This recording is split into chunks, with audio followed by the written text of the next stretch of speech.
shadows of Carrizo Springs. In the small town of Carrizo Springs, whispers of the past lingered like the mist that rolled in from the hills at twilight.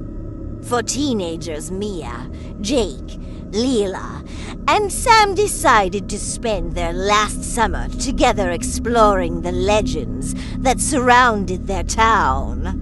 Their adventures led them to the abandoned school on 13th Street, an eerie place rumored to be haunted. On one particularly overcast afternoon, the group made their way to the school, its crumbling facade looming ominously against the darkening sky.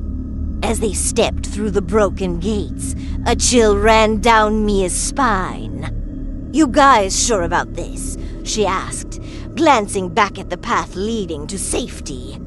"Come on, it's just an old school," Jake replied, trying to sound brave. "What's the worst that could happen?" Inside, dust motes danced in the air, illuminated by slivers of light filtering through shattered windows. The hallways were lined with lockers, each one a silent witness to the laughter and tears of students long gone. As they explored, they couldn't shake the feeling that they were being watched. "It's just the wind," Leela said, though her voice trembled slightly. They made their way to the gym, where the shadows seemed to stretch and twist, creating shapes that flickered at the corner of their eyes. Suddenly, Sam pointed towards a door marked caves. "I heard there are tunnels under the school that lead to the old church on the hill," he said, excitement sparking in his eyes. "Let's check it out." With a mix of curiosity and trepidation, the group descended into the dark, damp tunnels. The air grew colder, and the faint sound of dripping water echoed around them. As they ventured deeper, they stumbled upon a hidden chamber adorned with strange symbols and remnants of old candles. "Do you think they held rituals here?" Mia whispered, her heart racing. Just then, a soft rustle in the shadows made them freeze. They turned, and there, illuminated by the faint glow of their flashlights, stood a figure cloaked in darkness. "Leave this place," it warned, voice echoing eerily. "You do not belong here."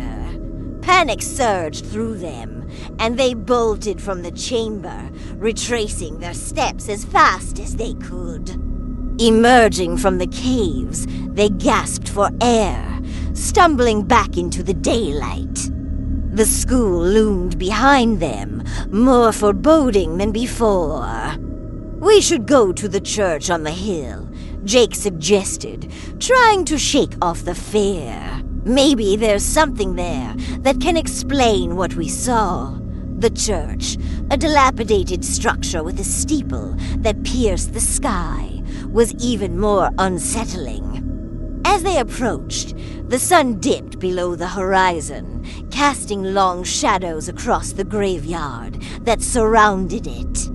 They entered, the creaking door echoing in the silence. Inside, they found old pews covered in dust and cobwebs.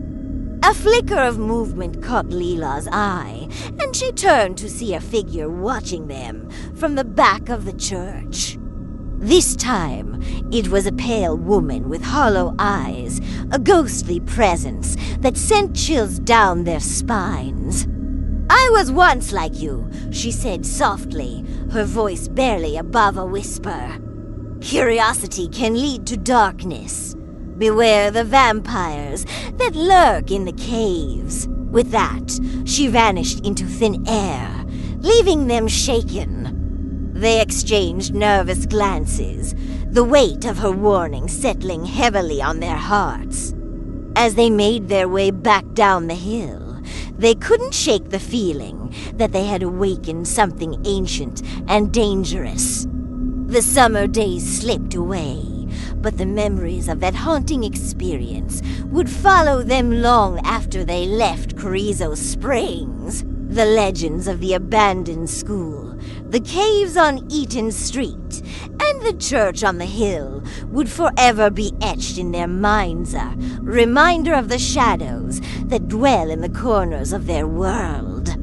And as they grew older, they would look back on that summer, knowing they had danced on the edge of the unknown, forever changed by the mysteries of 13th Street.